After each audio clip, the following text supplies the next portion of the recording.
घटनासार की ये क्लास 4 है, ठीक है। इसमें क्योंकि हम वन लाइनर कंप्लीट कर रहे हैं तो इसमें जितने भी अंतर्राष्ट्रीय वन लाइनर हैं उनको हम कंप्लीट करने का प्रयास करेंगे, और कुछ बच जाएंगे अगर तो उनको नेक्स्ट क्लास में कंप्लीट कर देंगे, ठीक है। चलिए तो देखते हैं। तो अच्छा, ये चीज़ आपको पता ही होगा कि हमने क्या किया है कि जो घटनासार के पेजेस हैं उनको नहीं लेके आए हैं, उनमें जो लिखा हुआ है कंटेंट उसको इस पर हम कॉपी पेस्ट करके लाए हैं पीपीटी पर, ताकि देखने में सहूलियत हो, ठीक है। तो आपको करना क्या है, घटनासार बुक को लेना है अगर आपके पास है तो, और फिर क्या करना है कि उसमें अंतर्राष्ट्रीय वाला सेक्शन निकालना है वन लाइनर में, ठीक है, और वहाँ से देखना है, पहले प्रश्न से वहीं से शुरू होगा, ठीक है। एक और चेंज हमने किया है कि इसमें ना जैसे ही आपको ये जो हिंदी वाली जो ये स्लाइड खत्म होगी, इसके बाद में जो नेक्स्ट स्लाइड होगी वो इंग्लिश में होगी, ताकि जो इंग्लिश वाले हैं उनको भी एक सहूलियत बनी रहे, ठीक है। चलिए तो शुरू करते हैं। पहला यह है कि 26 जून 2024 को अंतर्राष्ट्रीय सौर गठबंधन में पूर्ण सदस्य के रूप में शामिल होने वाला 100वां देश कौन सा बना है, तो इसका उत्तर है पराग्वे, ठीक है। अच्छा, अब इसमें देखने वाली बात यह है कि अंतर्राष्ट्रीय सौर गठबंधन यानी कि इंटरनेशनल सोलर अलायंस यानी कि ISA, इसके बारे में आपको बस एक दो चीज़ जानकारी होना बहुत ज़रूरी है। जैसे कि पहली बात ये कि इसकी जो स्थापना की गई थी वो स्थापना कब की गई थी, इसकी स्थापना की गई थी 2015 में। कहाँ पर की गई थी, ये फ्रांस में की गई थी, ठीक है। ठीक, इतनी बात समझ में आई। दूसरी चीज़ ये कि अगर इसका हेड क्वार्टर पूछा जाए तो भारत में है, और भारत में कहाँ पर है, और भारत में है ये गुड़गांव में, ठीक। कहाँ पर, गुड़गांव में जो है इसका हेड क्वार्टर है। एक और चीज़ आपको इसके बारे में पता होना चाहिए कि इसकी जो अगर ऑफिशियल लैंग्वेज अगर पूछ ली जाए, ऑफिशियल लैंग्वेज अगर पूछ ली जाए कि भाई जो ISA है यानी कि इंटरनेशनल सोलर अलायंस है उसकी ऑफिशियल लैंग्वेज क्या क्या है, तो इसमें आपको याद रखना है, पहली है इंग्लिश, ठीक, और दूसरी है फ्रेंच, ठीक है। ये चीज़ आपको याद रखना है, फ्रेंच और इंग्लिश है। भारत की जैसे कि आप सोचो कि हिंदी ये ऐसा कुछ नहीं है, ठीक। अब देखो, अब जो अगला है वो कह रहा है कि 25 जून 2024 को किस देश का चंद्र मिशन चंद्रमा से रेत और पत्थर के नमूने लेकर सुरक्षित धरती पर वापस लौटा, तो चीन का चांग-ई 6 मिशन, ठीक है, चीन का चांग-ई 6 मिशन, ठीक, ये दिमाग में रखना। अगला है कि भारत की सबसे बड़ी विश्व की सबसे बड़ी उष्णकटिबंधीय आर्द्रभूमि पेंटानल आर्द्रभूमि इसका नाम, ठीक है, में लगी भीषण आग के कारण किस देश में हाल ही में आपातकाल की घोषणा की गई है, तो इसका उत्तर है ब्राज़ील, ठीक। क्या उत्तर है इसका, ब्राज़ील। अब एक बार इधर देखो, इधर लिखा है कि आर्द्रभूमि पेंटानल यानी कि पेंटानल आर्द्रभूमि दक्षिण अमेरिका के 3 देश, एक है बोलाविया, दूसरा है ब्राज़ील और तीसरा है पराग्वे। एक बार आप इसमें देखो, ये क्या है, ये जो आप ब्लू कलर का दिखाई दे रहा है ना, ये वाला, ये पोर्शन क्या है, ये दिखा रहा है कि इस मैप पर पेंटानल आर्द्रभूमि को, ठीक है, कहाँ कहाँ विस्तृत है। इसमें कौन कौन सा देश है, पहले नंबर पर ये ब्राज़ील देखो, दूसरे पर ये बोलीविया देखो, और तीसरे पर ये जो है पराग्वे देखो, ठीक है। तो बोलीविया, ब्राज़ील और पराग्वे, ये 3 देशों में फैली हुई है कौन सी, पेंटानल आर्द्रभूमि, याद रखना, ठीक है। ये इंपॉर्टेंट क्वेश्चन है, इसको जो है आपको याद रखना है, ठीक है। आगे आते हैं। अगला कह रहे हैं कि जून 2024 में किस मध्य एशियाई देश ने हिजाब और इस्लामी परिधान पर प्रतिबंध लगा दिया है, इसका उत्तर क्या है, इसका उत्तर है ताजिकिस्तान, या फिर इसको क्या क्या बोलते हैं, इसको तजाकिस्तान भी बोलते हैं। अच्छा, तजाकिस्तान के बारे में ना, क्योंकि अब यहाँ पर क्या है कि हिजाब जो है वो मुस्लिमों का परिधान है, यानी कि मुस्लिम महिलाओं का परिधान है, यानी कि पहनावा है, ठीक है। तो आपको ये पता होना चाहिए कि तजाकिस्तान में 97.5% लोग मुस्लिम हैं, ठीक है, ये बात दिमाग में रखना, ठीक है। यानी कि 97.5% जो धर्म के अनुयायी हैं वो इस्लाम धर्म का अनुपालन करते हैं, ठीक, ये चीज़ पता होनी चाहिए। बाकी के जो रह गए 2.5% में, उसमें क्रिश्चियन भी आते हैं, एक कुछ हिंदू भी आ सकते हैं, और जो है पारसी भी आते हैं, कुछ इस तरीके से, ठीक है, जो कि वहाँ के अल्पसंख्यक समुदाय हैं, ठीक। अगला है कि हाल ही में दुनिया की पहली मानव रहित सेना प्रणाली कहाँ प्रारंभ की गई है, इसका उत्तर है यूक्रेन। मानव रहित सेना प्रणाली का मतलब समझते हैं, यानी कि रोबोट आर्मी। अगर प्रश्न इस तरीके से आए कि भाई किस देश में हाल ही में पहली रोबोट आर्मी स्थापित करने का जो है योजना बनाई जा रही है, तो वो कौन सा उत्तर होगा, उसका उत्तर होगा यूक्रेन, जो कि रूस से युद्ध के दौरान उनको ऐसा लग रहा है कि अगर हम रोबोट आर्मी तैयार करते हैं तो रशियन सैनिकों से लड़ने में सहूलियत होगी। अगला जो है वो कह रहा है कि जून 2024 में किस देश ने ईरान इस्लामिक रिवॉल्यूशनरी गार्ड से, जो ये क्या है, ये ईरान की आर्मी का नाम है, ठीक है, कोर को आतंकवादी संगठन घोषित किया है, तो इसका उत्तर है कनाडा, ठीक। तो ईरान की जो आर्मी है उसको कनाडा ने आतंकवादी संगठन घोषित कर दिया है, ठीक। अब ये उन लोगों के लिए है जो इंग्लिश मीडियम वाले हैं, ठीक है। और ये नेक्स्ट स्लाइड आ जाती है। अच्छा, एक बात दिमाग में रखिएगा कि जो हम वन लाइनर अभी ये जो कंप्लीट कर रहे हैं, इनमें से ज़्यादातर न्यूज़ का दोहराव हुआ है। आगे जब हम मैगजीन को आगे पढ़ेंगे तो उसमें जब हम एक्सपेंड फॉर्म में पढ़ेंगे पूरा का पूरा, ठीक है, तो उसमें दोहराव हुआ है, तो ये चीज़ें फिर से हम रिपीट करेंगे और थोड़ा अच्छा सा डीप में जो है पढ़ेंगे इसको, ठीक है। और अभी हम वन लाइनर थोड़ा थोड़ा सा समझा के चल रहे हैं। अगला है कि जून 2024 में किसानों के तीखे विरोध के बाद किस देश में पशुओं के डकार पर लगने वाला बर्फ, क्या है ये, बर्फ टैक्स को समाप्त कर दिया है? इसका उत्तर है न्यूजीलैंड। अच्छा, सोचने वाली बात है कि बर्फ टैक्स, देखो एक बात सोचने वाली है कि मतलब अगर पशु डकार ले रहे हैं क्या उस पर टैक्स लग रहा है? तो समझना एक बात इसको, देखो न्यूजीलैंड ने एक टैक्स लगाया था ऐसे जानवरों पर जो जुगाली करते हैं, ठीक है। अब सवाल ये है कि भाई न्यूजीलैंड ने जुगाली करने वाले जानवरों पर टैक्स क्यों लगाया? तो उसका उत्तर ये है कि भाई जुगाली करने से आपको पता होना चाहिए कि एक गैस का उत्सर्जन होता है और वो है CH4 यानी कि मीथेन गैस का उत्सर्जन, ठीक है। मीथेन गैस का उत्सर्जन उन पशुओं के मुंह से होता है जो पशु जुगाली करते हैं, ठीक है। तो इसलिए न्यूजीलैंड ने क्या किया था कि जुगाली करने वाले पशुओं पर, एक जो लोग जुगाली करने वाले पशुओं को रख रहे थे उन पर मेथेन कर के रूप में एक बर्फ टैक्स लगा दिया था, ठीक है। अच्छा, जब विरोध किया गया वहाँ के किसानों के द्वारा तब ये टैक्स हटाया भी गया है, ठीक। अच्छा, यहाँ से ना एक चीज़ एक महत्वपूर्ण बन जाती है कि भाई ये जो मीथेन है CH4 है, इसका ना हमारे इन्वायरमेंट में आपको पता है कि ये एक ग्रीन हाउस गैस है, ठीक है। तो इसके उत्सर्जन पर ही तो टैक्स लगाया था। तो हमें क्यों ना ये भी चीज़ जान लेनी चाहिए कि भाई मीथेन किन किन स्रोतों से उत्सर्जित होती है, ठीक है। और ये चीज़ आपको इसलिए भी पता होना चाहिए कि चाहे यूपी PCS का पेपर हो या फिर समीक्षा अधिकारी का हो या फिर UPSC का, हर तीनों के तीनों पेपर में और ये आ चुका है, ठीक है, कि CH4 का उत्सर्जन मुख्य कौन कौन से ये आ चुका है, तो आपको पता होना चाहिए, ठीक है। जैसे कि इसमें अगर मुख्य तौर पर अगर हम देखें तो जैसे सबसे ज़्यादा अगर उत्सर्जन देखें तो वो होता है वेटलैंड से। कहाँ से होता है? वेटलैंड से। याद रखना, जो आर्द्र भूमियाँ होती हैं ना, आर्द्र भूमियों से मीथेन गैस का उत्सर्जन बहुत ज़्यादा होता है, जहाँ पर भी कचरा जमा होगा, ठीक है, और जहाँ पर भी नमी होगी, ठीक है, मॉइस्चर होगी और कचरा जमा होगा, वहाँ से क्या, वहाँ से CH4 यानी कि मीथेन का उत्सर्जन होगा, ठीक। दूसरा एक और दिमाग में क्या रखना है आपको, धान के जो खेत होते हैं, धान के खेत, क्योंकि धान के खेतों में भी पानी भरा जाता है, आपको पता ही है, ठीक है। भाई पानी घुटनों तक भरा जाता है, उसी में तो धान की खेती होती है। तो धान के खेतों से भी मीथेन का उत्सर्जन होता है। इसके अलावा एक और महत्वपूर्ण है, आपको पता होना चाहिए, दीमक होती है ना, तो दीमक जो अपने घर बना लेती हैं छोटे छोटे छोटे छोटे इस तरीके के, तो उनमें से भी क्या होता है, मीथेन का उत्सर्जन होता है, ठीक। ये चीज़ आपको याद रखनी है। तीसरा, ये जो जुगाली करने वाले जानवर हैं इनमें से भी होता है, ठीक। ये चीज़ आपको याद रखनी है। मीथेन को मार्स गैस भी कहते हैं, मीथेन को क्या कहते हैं, मार्स गैस भी कहते हैं, ये भी आपको दिमाग में रखना है, ठीक है। आगे बढ़ें, चलिए तो अब आगे बढ़ते हैं। और हाँ, कृषि निपटान वगैरह कुछ भी आ जाए, जैसे मीथेन के उत्सर्जन में कहीं ऑप्शन में अगर कृषि के निपटान आ जाए, कोई कचरा आ जाए, ठीक है, मीठे जल के निकाय कोई जैसे झील तालाब ये सब आ जाए, समुद्र आ जाए, इन सारी जगहों से जहाँ पर भी पानी भरा होगा, कचरा होगा, वहाँ से मीथेन का उत्सर्जन होगा, ये याद रखिएगा, ठीक है। अगला देखते हैं, जून 2024 में 112वीं इंटरनेशनल लेबर कॉन्फ्रेंस का आयोजन कहाँ पर किया गया? तो इसका उत्तर है जेनेवा में। कहाँ पर किया गया है? जेनेवा में। किसका? इंटरनेशनल लेबर कॉन्फ्रेंस, ठीक है। ये चीज़ आपको दिमाग में रखनी है। अगला है कि जून 2024 में जारी सिपरी ईयर बुक 2024 हथियार निरस्त्रीकरण, क्या होगा? निरस्त्रीकरण और अंतर्राष्ट्रीय सुरक्षा रिपोर्ट के अनुसार दुनिया में सबसे अधिक परमाणु हथियार किस देश के पास है? तो इसका उत्तर है रूस। अच्छा, ये चीज़ हम पहले भी बता चुके हैं कि रूस के पास कितने परमाणु हथियार हैं? 5580। कितने हैं? 5580 परमाणु हथियार रूस के पास हैं। वहीं अगर देखा जाए तो यूएस के पास कितने हैं? तो यूएस के पास हैं 5044 परमाणु हथियार, ठीक है। अगर हम भारत की देखें तो भारत के पास में 172 परमाणु हथियार हैं, वहीं पाकिस्तान के पास में महज 170 परमाणु हथियार हैं। ये पहली बार है कि भारत के परमाणु हथियारों की संख्या पाकिस्तान के परमाणु हथियारों से अधिक गई है, ठीक है। वहीं अगर हम अपने एक और पड़ोसी देश को देखें, अगर चाइना को देखें तो चाइना के पास करीब करीब 500 परमाणु हथियार हैं। और जैसा कि आपको पता है कि नॉर्थ कोरिया हमेशा परमाणु हथियारों को लेकर के जो चर्चा में बना रहता है, तो नॉर्थ कोरिया के पास कितने? तो नॉर्थ कोरिया के पास करीब करीब 50 परमाणु हथियार हैं, ठीक है। ये चीज़ आपको दिमाग में रखनी है। आ जाते हैं अगली खबर। कह रहा है कि इटली में जून 2024 को संपन्न G7 देशों के शिखर सम्मेलन में यूक्रेन को कितने अरब डॉलर की ऋण देने पर सहमति बनी है? तो इसका उत्तर है 50 अरब डॉलर। अच्छा, यहाँ पर ये 50 अरब डॉलर इतना महत्वपूर्ण नहीं है, उससे ज़्यादा महत्वपूर्ण पता है क्या है? उससे ज़्यादा महत्वपूर्ण ये है कि G7 देशों की जो इस बार की समिट हुई थी 2024 की, वो कहाँ पर हुई है? तो वो हुई है इटली में। कहाँ पर? इटली में। चलो ठीक है, ये तो पता रहेगा। लेकिन इससे भी ज़्यादा महत्वपूर्ण पता है क्या है?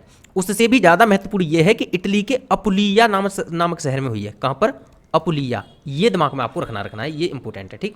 ये इस तरीके से आ जाएगा, जो 4 शहर मतलब कहीं किसी देश के अलग अलग देशों के बड़े बड़े शहरों के नाम आ जाते हैं और फिर उनमें देश दिए होते हैं और फिर बताया जाता है कि पूछा जाता है कि मतलब कौन कौन से सही मिलान है या फिर कितने सही मिलान है या फिर मिलान करने के लिए ही दे दिया जाता है, ठीक है। तो इसमें आपको ये पता होना चाहिए कि ये जो जियोग्राफिकल लोकेशन है अपुलिया, ये कहाँ का शहर है? ये इटली का है, जहाँ पर G7 देशों की जो है समिट हुई थी 2024 की, ठीक।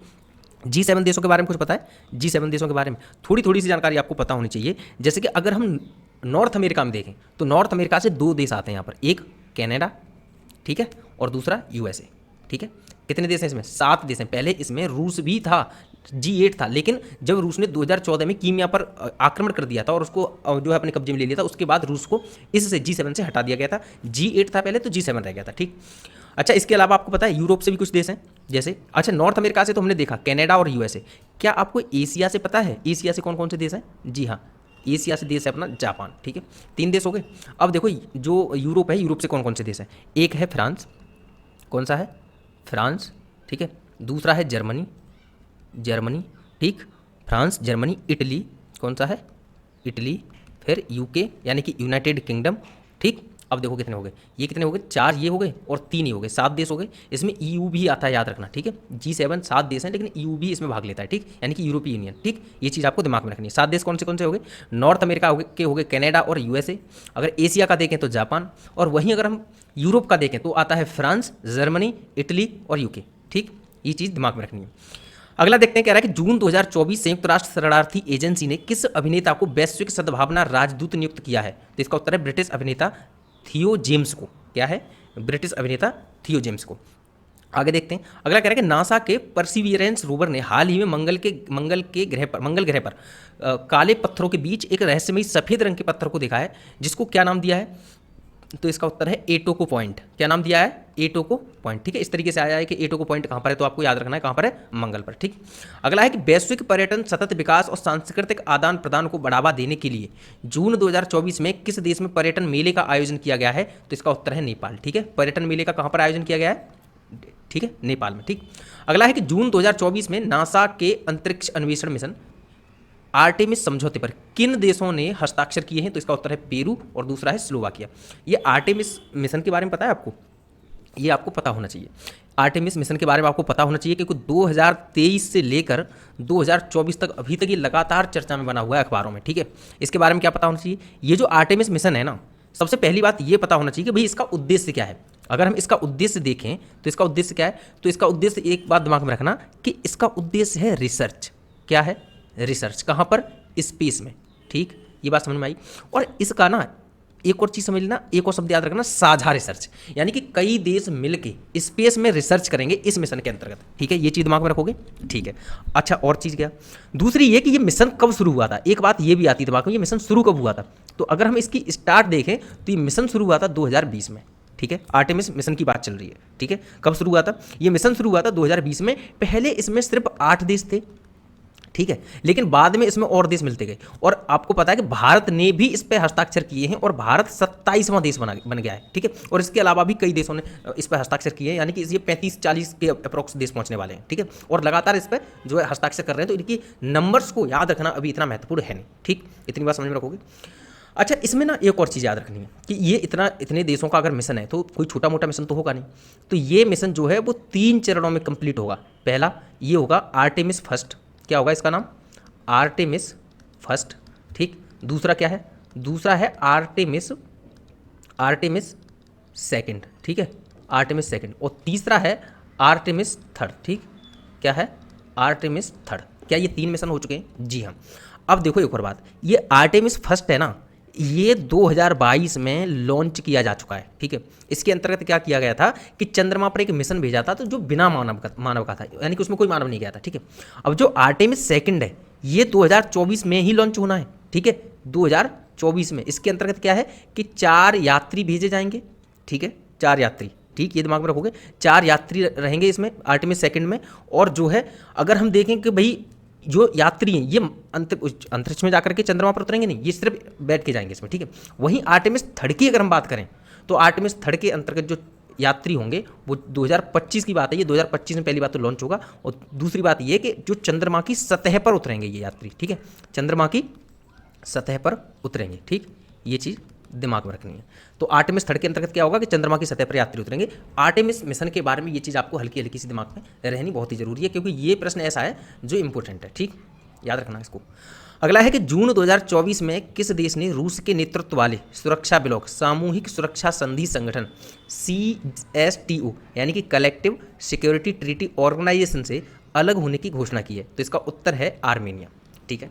चलो ठीक है, ये बात तो दिमाग में रखेंगे। लेकिन ये जो है CSTO ये असल में है क्या? CSTO असल में है क्या? तो देखो याद रखना, जैसे आपने नाटो का नाम सुना है, कि हाँ भाई नाटो का नाम सुना है हमने। अच्छा, आपने एक और बात सुनी होगी कि नाटो के अंतर्गत ना एक आर्टिकल 5 है, और उस आर्टिकल के अंतर्गत ये प्रावधान है कि नाटो के सदस्यों में से किसी भी एक सदस्य पर अगर आक्रमण किया जाता है किसी देश द्वारा, तो नाटो के जितने भी मेंबर हैं वो सारे मेंबर एक साथ मिलकर के उस जो देश, जिस देश ने आक्रमण किया है उसके खिलाफ खड़े हो जाएंगे हथियारों के समेत। ठीक है, यानी कि किसी एक देश पर अगर आक्रमण किया जाता है तो ये माना जाएगा कि सारे देशों पर आक्रमण किया गया है। क्या ये बात समझ में आई? नाटो के आर्टिकल 5 में ये दिया गया है। ठीक है, अच्छा ठीक है, अब ये क्या है? ये है CSTO।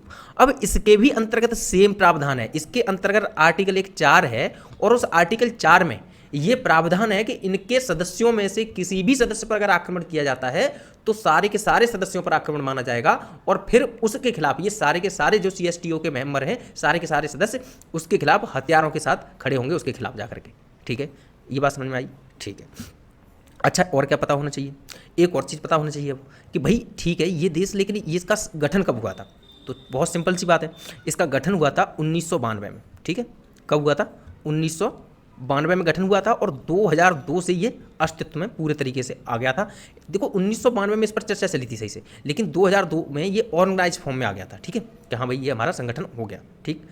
ठीक है, अब अगर पूछा जाए कि इसका हेड क्वार्टर कहाँ है, तो इसका हेड क्वार्टर आपको क्या दिमाग में रखना है कि इसका हेड क्वार्टर है मॉस्को। क्या है इसका हेड क्वार्टर? मॉस्को। क्या ये बात दिमाग में रखोगे? जी हाँ, दिमाग में रखा जाएगा। अच्छा, एक और चीज़ इसमें पता होनी चाहिए आपको कि इसमें टोटल मेंबर कितने हैं? CSTO में मेंबर टोटल कितने? तो इसमें टोटल मेंबर 6 थे, और अब एक मेंबर निकल गया है आर्मेनिया। ठीक, अच्छा 6 मेंबर कौन से थे? तो देखो, एक है बेलारूस। क्या है? बेलारूस। ठीक, दूसरा है कजाकिस्तान। ठीक है, कजाकिस्तान। ठीक, तीसरा कौन सा है? भाई तीसरा है किर्गिस्तान। ठीक है, ये वो मेंबर हैं, आपको पता होना चाहिए कि जब USSR का विघटन हुआ था तब ये मेंबर USSR का हिस्सा थे, लेकिन 1992 में जब USSR अलग हो गया, टूट गया 15 देशों में, तो ये वही देश हैं जो टूट करके अलग हो गए। ठीक है, किर्गिस्तान के बाद में एक रूस और एक तजाकिस्तान। कौन सा है? रूस, और दूसरा है ताजिकिस्तान या फिर तजाकिस्तान। ठीक, ये पता रहेगा। ठीक है, अब एक और मेंबर था इसमें, उसका नाम था आर्मेनिया। ठीक, अब जो आर्मेनिया है वो अलग हट गया है, बाकी के अब ये 5 देश रह गए। ठीक है, ये चीज़ आपको दिमाग में रखनी है।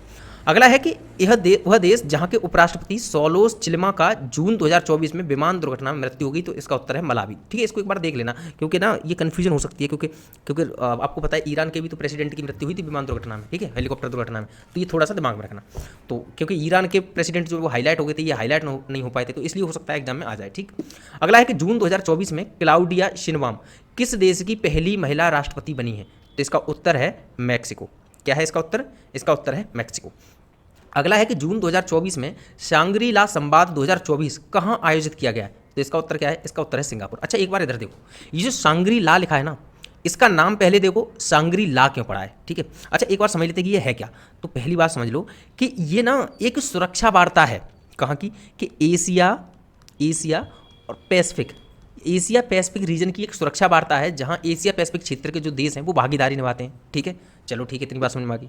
लेकिन सवाल ये है कि इसका नाम सांग्रीला क्यों? सॉरी, तो इसका नाम सांग्रीला समझ लो कि सिंगापुर में ना एक रेस्टोरेंट है, उसका नाम है सांग्रीला।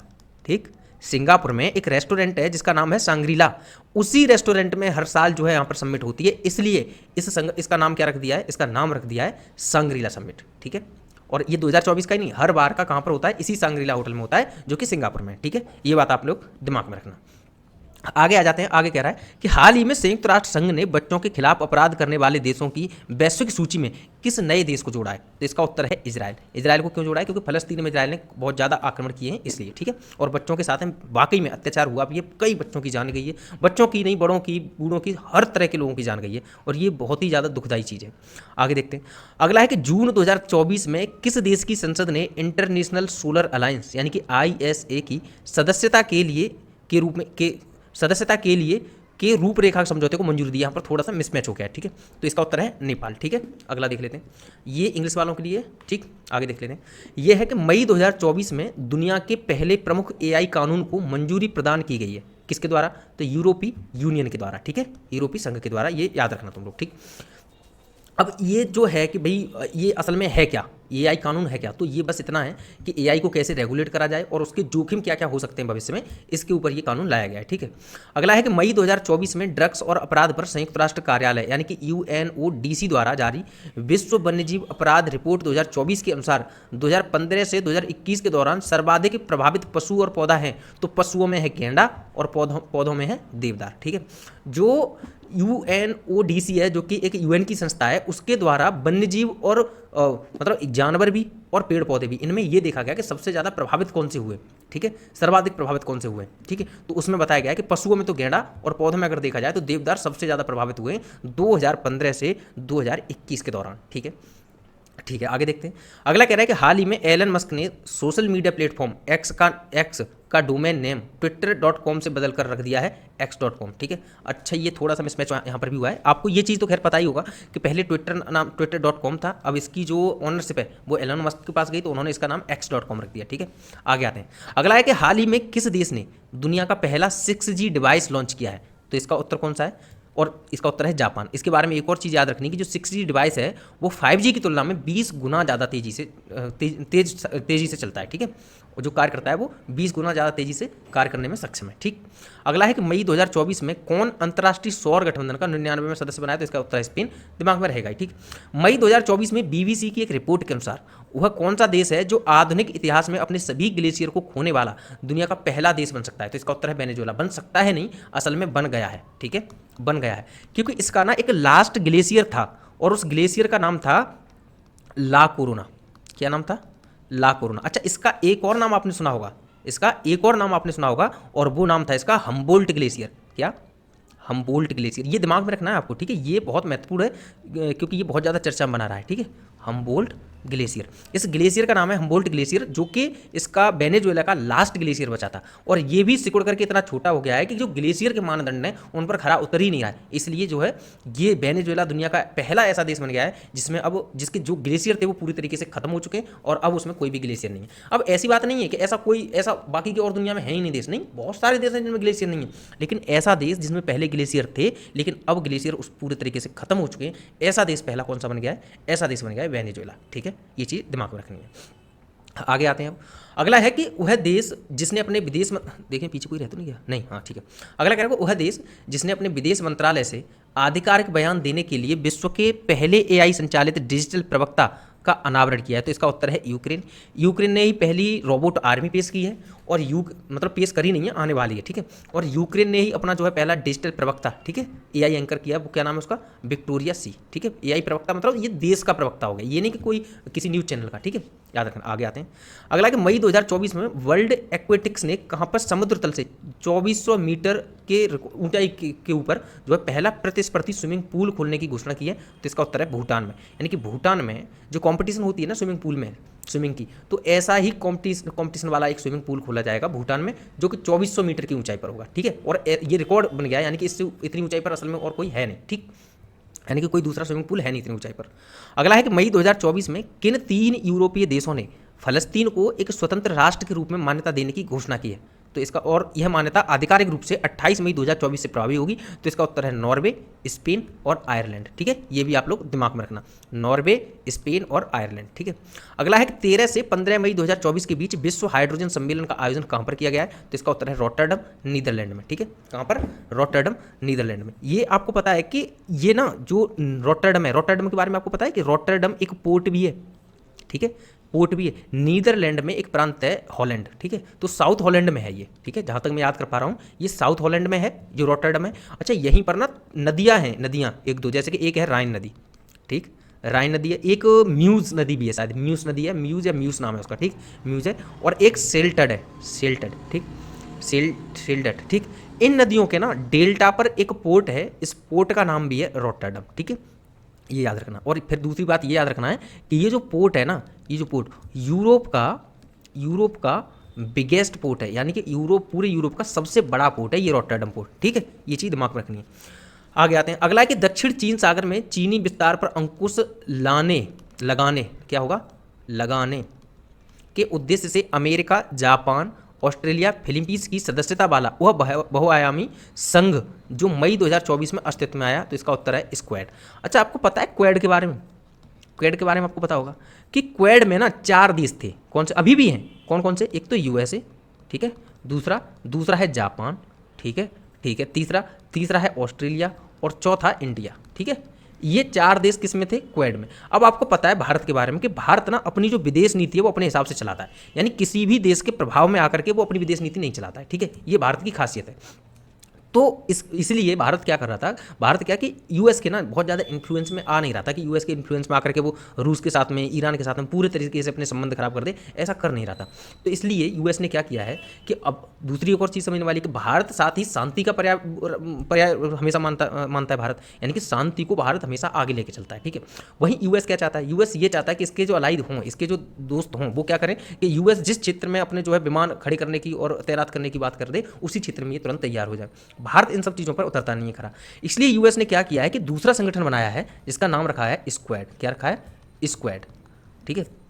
इसके अंतर्गत क्या है कि देखो यूएसए है, जापान है, ऑस्ट्रेलिया है, बस इंडिया को रिप्लेस किया है किसके द्वारा? फिलीपींस के द्वारा। किसके द्वारा? फिलीपींस के द्वारा इंडिया को रिप्लेस किया है यूएस ने, ठीक है। तो यानी कि अगर स्क्वाड में देखा जाए तो कौन से देश हैं? यूएस, जापान, ऑस्ट्रेलिया और फिलीपींस, ठीक है। ये चीज़ आप लोग दिमाग में रखना। आगे आ जाते हैं। चलो हाँ, ये दिया ही है कि हिंद प्रशांत क्षेत्र में चीनी आक्रामकता पर जो है कंट्रोल करने हेतु भारत, अमेरिका, जापान और ऑस्ट्रेलिया की सदस्यता वाला ऐसा ही संगठन क्वेड पहले से ही अस्तित्व में है, ठीक है। आगे आते हैं। अगला कह रहा है कि मई 2024 में यूएई के राष्ट्रपति ने किस देश के राजदूत को प्रथम श्रेणी स्वतंत्रता पदक प्रदान किया है? तो इसका उत्तर है पराग्वे, ठीक है। ये चीज़ भी याद रखनी है।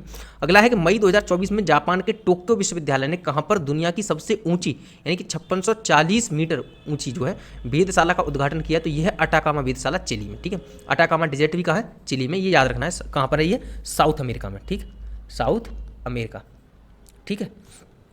आगे आते हैं। अगला कह रहा है कि 10वां विश्व जल मंच जिसका आयोजन 21 मई 2024 को बाली जो कि इंडोनेशिया में है किया गया है, उसकी थीम क्या है? तो उसकी थीम क्या है? उसकी थीम है साझा समृद्धि के लिए जल, यानी कि water for shared prosperity,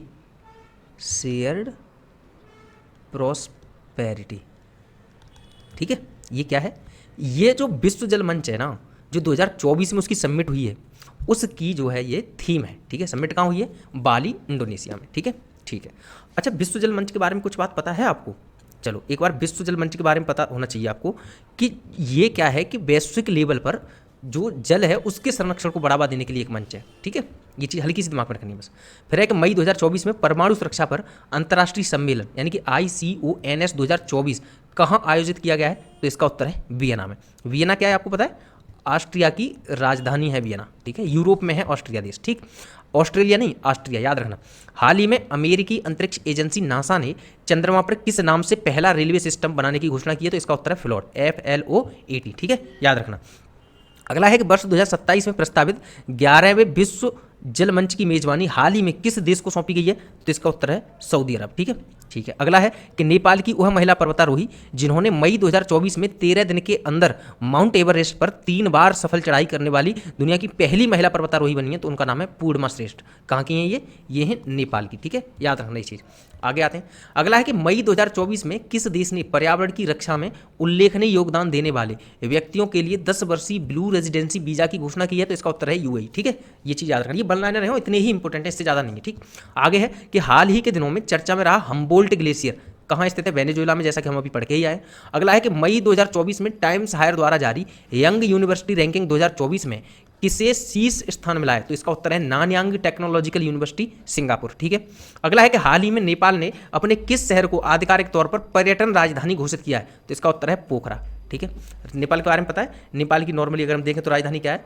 Kathmandu राजधानी उसकी, नेपाल की काठमांडू राजधानी है, ठीक है। लेकिन अगर उसकी पर्यटन राजधानी जो अलग से बन गई है जिसका नाम क्या होगा? पोखरा, ठीक है, याद रखना। आगे आते हैं। अगला कह रहा है कि मई 2024 में जारी वेल्थिएस्ट सिटीज रिपोर्ट 2024 में विश्व का सर्वाधिक अमीर शहर किसे घोषित किया गया है? तो इसका उत्तर है न्यूयॉर्क, जो कि यूनाइटेड स्टेट ऑफ अमेरिका का है, ठीक है। अगला कह रहा है कि लगातार बढ़ रही मुद्रास्फीति से परेशान जिम्बाब्वे ने अपनी अर्थव्यवस्था को स्थिर करने के उद्देश्य से अप्रैल 2024 में किस नाम से स्वर्ण समर्थित मुद्रा जारी की है? तो इसका उत्तर है जिग, यानी कि जिम्बाब्वे गोल्ड, जिग यानी कि जिम्बाब्वे और जी फॉर गोल्ड। ठीक है, इसकी ना हमने पूरी कहानी बताई थी, जो हम करंट अफेयर वाली डेली करंट अफेयर क्लास लेके आते थे, उसमें हमने जिग की जो है उद्भव जो कैसे हुआ वो भी बताया था, और जिम्बाब्वे की अर्थव्यवस्था कैसे डूब गई ये चीज़ भी हमने बताई थी। ठीक है, और जो मॉनेटरी पॉलिसी मैकेनिज्म है वो किस तरीके से काम करता है हमने ये चीज़ बताई थी। अगर आपको पता हो तो उसमें ये दिख जाएगा, जिग वगैरह का ये आइकॉन दिख जाएगा शुरू में, तो आप वहाँ से भी कर सकते हो। ठीक है, अगला है कि मई 2024 में नाटो के 6 सदस्य, और आगे चल करके जब हम पूरी खबरों को अच्छे से एक्सपेंड फॉर्म में पढ़ाएंगे तब भी हम इसको अच्छे से बताएंगे। ठीक है, क्योंकि ये कम से कम 10 से 15 मिनट का टॉपिक है अच्छे से समझाने के लिए। ठीक है, आगे आते हैं। अगला है कि मई 2024 में नाटो के 6 सदस्य देशों Latvia, Lithuania, Estonia, Poland, Finland और नॉर्वे ने संयुक्त रूप से किस देश के विरुद्ध ड्रोन दीवार बनाने की घोषणा की है? तो इसका उत्तर क्या है? इसका उत्तर है रूस। ठीक है, ये चीज़ दिमाग में रखनी। किसके खिलाफ? रूस के खिलाफ। ड्रोन दीवार का मतलब पता है क्या है? ये क्या है कि रूस की सीमा से जो जो देश लगे हुए हैं नाटो के जो मेंबर हैं। ठीक है, अब यहाँ मैप पर आप एक बार जाकर के इन देशों को देख लेना, कौन कौन से को, Latvia, Lithuania, Estonia, Poland, Finland और नॉर्वे। ठीक है, इसके अंतर्गत क्या होगा कि रूस की सीमा से लगे लगे जो देश हैं उन वहाँ पर कुछ इस तरीके का सुरक्षा प्रबंध किया जाएगा कि अगर कोई ड्रोन वगैरह का हमला होता है तो उसको रोका जा सके। ठीक है, इस तरीके की दीवार खड़ी की जाएगी सुरक्षा की कि अगर कोई ड्रोन वगैरह का हमला अगर होता है तो उसको रोका जा सके। ठीक, क्योंकि आजकल ड्रोन के हमले बहुत ज़्यादा बढ़ रहे हैं। ठीक है, क्योंकि युद्ध स्तर में डायरेक्ट नहीं युद्ध करा जाता है, अब क्या है कि ड्रोन से बैठे बैठे घर से ही पूरा जो है मोर्चा संभाल लिया जाता है। ठीक है, सैनिकों को भेजेंगे, युद्ध होगा, सैनिकों की मृत्यु होगी, बहुत ज़्यादा क्षति होगी, लेकिन ड्रोन क्या है कि ड्रोन जाते हैं और एक ही ड्रोन जाकर के पूरे टैंकों को भी खत्म कर सकता है। ठीक है, तो बड़े बड़े काम ड्रोन से किए जा रहे हैं, इसलिए ड्रोन के खिलाफ के ड्रोन से युद्ध ना हो पाए या फिर ड्रोन आक्रमण ना कर पाए उसके लिए एक सिक्योरिटी जो है बॉल बनाई जाएगी। ठीक है, ड्रोन दीवार बनाई जाएगी। ठीक है, 6 देशों के द्वारा। ठीक है, इन 6 देशों का नाम आप लोग याद रखना, कौन से नाम है इनका, जो है नाम ये दिया ही है, Latvia, Lithuania, Estonia, Poland, Finland और नॉर्वे। ठीक है, आगे बढ़ते हैं। अगला है कि वर्ष 2024-26 सत्र के लिए कोलंबो प्रोसेस की अध्यक्षता पहली बार में किस देश ने ग्रहण की है? तो इसका उत्तर है भारत ने। अच्छा, कोलंबो प्रोसेस के बारे में पता है? कोलंबो प्रोसेस के बारे में आपको पता होना चाहिए कि ये ना एक रीजनल एडवाइजरी है। रीजनल एडवाइजरी वो किस चीज़ के मामले में? जैसे कि आपको पता है कि एशिया से बहुत सारे देश, आपको पता है बाहर जाकर के बहुत सारे देशों के जो लोग हैं वो बाहर जाकर के काम करते हैं, यानी कि प्रवास करते हैं दूसरे देशों में और कार्य करते हैं एनआरआई के रूप में। ठीक, यानी कि भारत के कुछ लोग जो बाहर जाते हैं, काम करते हैं, पैसा कमा के लाते हैं, वो एनआरआई है। ठीक है, ऐसे ही आसपास के एशिया के और भी देश हैं जो बाहर जाते हैं, काम करते हैं, पैसा कमाते हैं और फिर एक समय के बाद में वापस चले जाते हैं।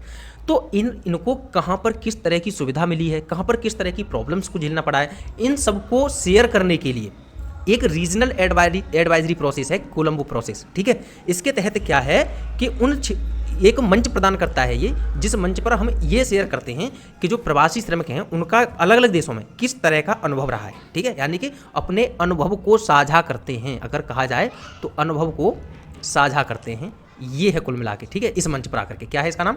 कोलंबो प्रोसेस। ठीक है, याद रखना। देख लेते एक बार ये क्या है। एशियाई देशों के लिए विदेशी रोजगार और कॉन्ट्रेक्चुअल लेबर मैनेजमेंट के लिए एक क्षेत्रीय परामर्श प्रक्रिया है जिसका उद्देश्य सदस्य देशों के बीच प्रवासी मजदूरों के हितों को लेकर बातचीत करना है। ठीक है, हाँ बिल्कुल सही है। अगला क्या है? अगला कह रहा है कि हाल ही में किस अफ्रीकी देश ने देश भर में एमपॉक्स यानी कि मंकी पॉक्स के प्रकोप को स्वास्थ्य आपातकाल घोषित किया है? तो इसका उत्तर है कांगो लोकतांत्रिक गणराज्य। ठीक है, ये याद रखना।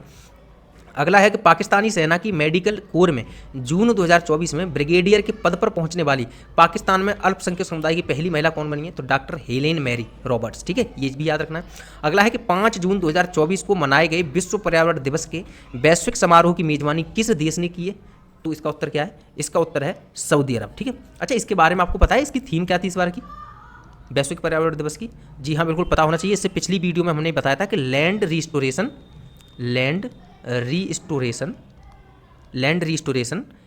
और फिर क्या है?